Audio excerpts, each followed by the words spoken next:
So in the earlier video, we discussed about the introduction of the respiratory system and various respiratory organs that are found in various grade of animals. So today we are going to see the human respiratory system as a model, right? So let us begin the human respiratory system.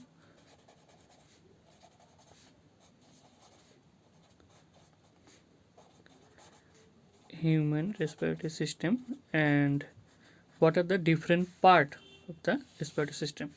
And as a model we study the human.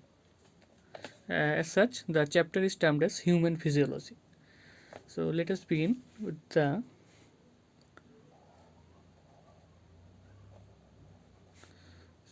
this is the rough structure. Now from the respiratory system begins right from the nostrils, right, যেটাকে নসিকা রন্ধ্র বলে। And নসিকা রন্ধ্র থেকে এখানে এয়ারটা একটা nasal চেম্বারে যায়, that is nasal chamber থেকে তারপরে আস্তে আস্তে সেটা একটা যেটা আমাদের ফ্যারিংসে আসে, which is a common passage for both air and food, that we have already known it. ঠিক আছে, তো ফ্রম দ্য ফ্যারিংস, তো এটা কি হয় আমাদের এখানে একটা ফ্যারিংস থেকে এটা আসে ল্যারিংস যেটাকে বলে ভয়েস বক্সও বলে। তো this is the larynx. And ঠিক ল্যারিংসের এখানেই কিন্তু একটা কার্টিলেজ দ্বারা তৈরি এখানে একটা স্ট্রাকচার থাকে যেটাকে বলে epiglottis. And this epiglottis actually prevents the mixing of food with air. ঠিক আছে, এই ইপিগ্লটিসটা কিন্তু একটা আমরা বলতে পারি ভালভের মতো একটা কাজ করে। তো এইবার আমাদের ফ্রম দ্য ল্যারিংস, যেটা অ্যাকচুয়ালি ভয়েস বক্সও বলে, এখান থেকে জিনিসটা আমাদের ফুড অ্যান্ড এয়ারের রাস্তাটা আলাদা হয়, একটা টিউব লাইক স্ট্রাকচার এখান থেকে ডিসেন্ড হয়, যেটাকে আমরা বলি ট্রাকিয়া বা শ্বাসনলী। ঠিক আছে, এবার এই শ্বাসনলীটা আপ টু ডিসেন্ড হয়। এইবার এই শ্বাসনলীটা কী হয়, এখানে বাইফার্কেট হয় বা ডিভাইড করে। ঠিক আছে, ঠিক আমরা যদি বলি এক্স্যাক্টলি কোন পজিশনে ডিভাইড করে, সেটা হলো যেটা ভার্টিব্রাল কলাম, যেটা আমাদের থোরাসিক ভার্টিব্রি, সেটা 5 নাম্বার, অ্যাকচুয়ালি পজিশনটা 5 নাম্বার, সেখান থেকে কিন্তু আমাদের এটা বাইফার্কেট বা এটা ব্রাঞ্চিং হয়। ঠিক আছে, অ্যান্ড ব্রাঞ্চিং হয়ে এই ব্রাঞ্চটা যে হয় এটাকে বলে bronchi. So a pair of bronchi bifurcates from the trachea বা শ্বাসনলী। তো ব্রঙ্কিয়াইটা কি করে, ব্রঙ্কিয়াইটা তারপরে আরও এখানে এর ডিভিশন হতে পারে, সেকেন্ডারি, দেন আরও হতে পারে টার্সিয়ারি ব্রঙ্কিয়াই। অ্যান্ড এর যেটা টার্মিনাল পয়েন্ট, যেটাকে বলে ব্রঙ্কিওলস। ঠিক আছে, একদম terminal point of the bronchis are known as bronchioles. And এই ব্রঙ্কিওলের শেষ মাথায় এরা কিন্তু একটা কিছু ছোট ছোট ব্যাগ লাইক স্ট্রাকচার ফর্ম করে, which are known as alveoli বা বায়ুথলি। ঠিক আছে, তো সিমিলারলি এটার কেসও একই হবে। So the bronchi shall divide and it will again undergo some secondary division, then again some tertiary division that will lead to the formation of the bronchioles একদম শেষ প্রান্তে। and bronchioleর টার্মিনালে থাকবে আমাদের small bag like structures which are termed as alveoli বা বায়ুথলি। এরকম, ঠিক আছে। সো এটা আমি লেবেল করি। তো this is the nostril, this is our nostril বা নসিকারন্ধ্র। From the nostril the passage leads to a chamber, যেটাকে বলে নেজাল চেম্বার।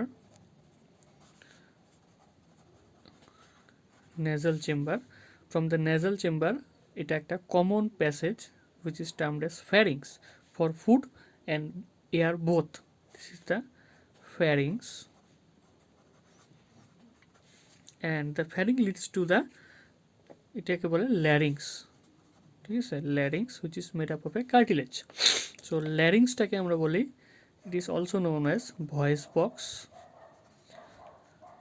তো এই ল্যারিংসের সাথেই কিন্তু আমাদের এখানে একটা ভালভের মতো স্ট্রাকচার থাকে, it is also made up of cartilage, যেটাকে বলি epiglottis, and it prevents the mixing of food with the air, যেহেতু প্যাসেজটা এক, ঠিক আছে। অ্যান্ড এখান থেকে যে নলিকাটা এরকম করে ডিসেন্ড হয়, সো এটাকে বলে শ্বাসনলী বা ট্রাকিয়া, ট্রাকিয়া বা এটাকে শ্বাসনালী, শ্বাসনালী। এবার ঠিক থোরাসিক ভার্টিব্রির 5 নম্বর পজিশনে আমাদের ভার্টিব্রাল কলামের, এটা এখান থেকে বাইফার্কেট হয়, এটা দুভাগে বিভক্ত হয়, which is known as bronchi, ঠিক আছে, এই দুটা ব্রোঙ্কিয়াই বিভক্ত হয়। So this two are actually bronchi, bronchi, and যেটাকে বলে ক্লোম শাখা, বাংলাতে ক্লোম শাখা। ফাইনালি ক্লোম শাখাটা আবার এরা নিজেদের মধ্যে বিভক্ত হয়, secondary bronchi, then tertiary bronchi, and finally it leads to the small terminal points known as bronchioles, and এই টার্মিনাল পয়েন্ট থেকে they finally lead to some small bag like structures which are termed as alveoli, ঠিক আছে, alveoli বলে বা এটাকে বলে বায়ু থলি। তো this bronchiais, bronchioles, and along with the alveoli actually forms a bag-like structure which is known as lungs, ঠিক আছে। তো এটা আমার হবে, এখান থেকে আমাদের একটা স্ট্রাকচার ফর্ম হবে, এটা this is known as lungs,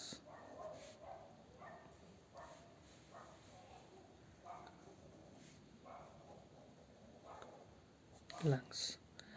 and আমরা যদি বলি আমাদের হার্টটা কোন পজিশনে থাকে, the heart is slightly till towards the left side, ঠিক এই পজিশনে থাকে হার্টটা। This is why the left lung is slightly smaller than the right lung, ঠিক আছে, ঠিক হার্টটা এই পজিশনে থাকার জন্য। So this is the structure of lung. লাংয়ের একটা কিন্তু দুটা, একটা there is a membrane enclosing the lung, যেটা কিন্তু একটা দুটা মেমব্রেন যুক্ত, this is a bi membrane, ঠিক আছে, one outer and one inner membrane. তো এটাকে বলে pleural membrane, pleural membrane.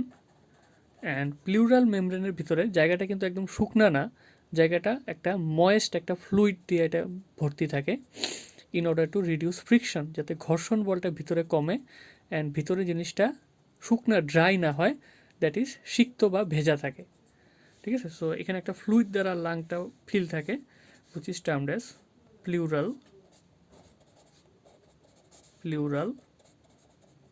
Fluid, ঠিক আছে। So this is the overall structure of the respiratory system. এবার আমরা আসি আমাদের লাংসের ঠিক এখানে কিন্তু আমাদের মধ্যচ্ছদাটা থাকে, যেটা ডাইজেস্টিভ অর্গানকে এখান থেকে পৃথক করে রাখে। So this is known as মধ্যচ্ছদা বা diaphragm, it is a dome like structure, diaphragm, ঠিক আছে। তো this is the human respiratory system. এবার আমরা যদি দেখি রেসপিরেটরি সিস্টেমের দুটা আমি পার্ট বলতে পারি, একটা হলো যেটা খালি কন্ডাক্ট করে এয়ারটাকে, ঠিক আছে, এয়ারটা from the nostril through the nasal chamber via pharynx, larynx and trachea, এই and finally through the bronchi and primary, secondary and tertiary bronchi, bronchioles দিয়ে অ্যালভিওলাইতে এন্ট্রি করে। তো অ্যালভিওলাই ঠিক পাওয়ার আগে পর্যন্ত আমি বলতে পারি লাংসের এই পার্টটাকে বলবো আমি কন্ডাক্টিং পার্ট অফ লাংস, কারণ কন্ডাক্টিং পার্ট সংবহন করে, কারণ দেয়ার main job is to conduct air, ঠিক আছে। বাকি পার্ট যেটা আমি অ্যালভিওলাই থেকে শুরু করব, অ্যান্ড অ্যালভিওলাইয়ের সাথে রিলেটেড যেটা ব্লাড ক্যাপিলারি থাকবে, যেটা অ্যাকচুয়ালি অক্সিজেনটা বা কার্বন ডাইঅক্সাইডটাকে ট্র্যাপ করার পরে এটাকে কি করবে, আমাদের ভেরিয়াস অর্গানে পাঠাবে অ্যান্ড কার্বন ডাইঅক্সাইডকে রিসিভ করবে। তো এখান থেকে আমি বলবো এটা অ্যাকচুয়াল আমার রেসপিরেটরি পার্ট। তো I can divide the lungs into two forms, ঠিক আছে। তো একটা কন্ডাক্টিং অ্যান্ড একটা রেসপিরেটরি পার্ট। তো এবার আমরা দেখি লাংসটার সামনে পিছনে অ্যান্টেরিয়র পোস্টেরিয়র ডরসাল ভেন্ট্রাল সাইডে কি থাকে। তো আমার জেনারেলি লাংসটার বাউন্ডারিটা কি হবে, ঠিক এই পজিশনে কিন্তু আমাদের কি থাকবে, রিবসগুলো থাকবে। ঠিক এই পজিশনে আমার রিবসগুলো থাকবে, এইভাবে এই পজিশনে রিবস থাকবে। দ্য রিবস শেল, এটাকে আমি এইভাবে আঁকছি কারণ অ্যাজ ইফ আমি যদি একটা সেকশন করি তো রিবসগুলো এরকম সেকশন টাইপ দেখাবে, রিবস থাকবে। এবার আমার লাংসের যদি আমি বলি ডরসাল সাইডে, এই সাইডে ভিতরের দিকে কি আছে, মানে পিঠের দিকে থাকবে আমার ভার্টিব্রাল কলাম। সামনের দিকে এই পজিশনে, ঠিক এই পজিশনে 3D যদি দেখাই, এই পজিশনে আমার কি থাকবে, স্টারনাম, ঠিক আছে, স্টারনাম। আমার ল্যাটারাল সাইডের দিকে থাকবে কি থাকবে, রিবস, অ্যান্ড নিচের দিকে দ্যাট ইজ দ্য পোস্টেরিয়র সাইডে থাকবে আমার ডায়াফ্রাম, ঠিক আছে। So this is the anatomy of the human respiratory system, ঠিক আছে। তো this is the various structures. তো এইবার আমরা দেখি কি হবে অ্যাকচুয়াল আমার এখানে যেটা ঘটনাটা বা ফেনোমেননটা ঘটে সেটা কি হয়। ফার্স্ট অফ অল আমাদের কি হবে, the atmospheric air is drawn in, right, from the atmosphere আমরা লাংসে থ্রু দ্য নেজাল চেম্বার আমাদের এয়ারটা এন্ট্রি করে।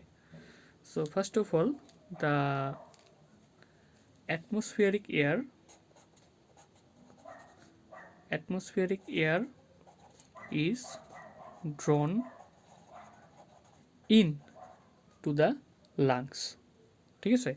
এবার কি হবে, লাংসের অ্যালভিওলাইটে কিন্তু অ্যাকচুয়ালি গ্যাসিয়াস এক্সচেঞ্জের এটা মেইন সাইট, কারণ এই এয়ারটা অ্যাকচুয়ালি এসে ট্র্যাপ হবে অ্যালভিওলাইতে, অ্যান্ড ফ্রম দ্য অ্যালভিওলাই ব্যাপন প্রক্রিয়া দ্বারা এটা ব্লাড ক্যাপিলারিতে অক্সিজেনটা এন্ট্রি করবে, ঠিক আছে। অ্যান্ড কার্বন ডাইঅক্সাইডের এক্সচেঞ্জও কিন্তু ঠিক অ্যালভিওলাতেই হবে। So this is why alveolis are termed as the site of gaseous exchange, actual site. তো atmospheric air will be drawn in. Next thing that will happen is diffusion of oxygen from alveoli to blood capillaries সংক্ষেপে লিখলাম। দেন কি হবে, আমার ব্লাডে যখনই অক্সিজেনটা entry করবে it will be transported by the blood, ঠিক আছে। Transport of oxygen, we know we have got haemoglobin that will transport the maximum amount of oxygen into the tissues, body টিস্যুতে অক্সিজেন ডেলিভার করবে। তো অক্সিজেনটা যেই body টিস্যুটা receive করবে কি করবে, oxygen will be utilised for various metabolic reaction. Using of oxygen for metabolic reactions কিন্তু side by side আরও কি রিলিজ হবে, মেটাবলিক রিয়াকশন যখনই হবে carbon dioxide will be produced, ঠিক আছে। So CO2 will be produced by the tissue, will be produced. Similar ওয়েতে CO2 will also be transported via blood. CO2 will be transported এবার আমাদের from the blood capillary আবার অ্যালভিওলাইতে CO2 entry করবে। তার মানে এটা আমাদের ঠিক উল্টাটা হবে, diffusion of CO2 from blood capillaries to alveolis, ঠিক আছে। অ্যালভিওলাইসে আমাদের O2টা এন্ট্রি হবে and finally from the alveoli আবার একই রাস্তা দিয়া from the bronchi through the trachea, through the pharynx, and via the nasal chamber. Finally, through the nostril, carbon dioxide will be expelled out. ঠিক আছে, CO2 will be out in the atmosphere. So this is how the process of respiration goes on. Oxygen is taken in, diffusion of oxygen from alveoli to the blood capillary. Oxygen will be transported into the tissues where it will be utilized for various metabolic reaction. But side by side, CO2 will be produced. In the same way, CO2 will be transported by the blood, and there will be diffusion of CO2 from blood into the alveoli, and finally CO2 will be expelled out into the atmosphere.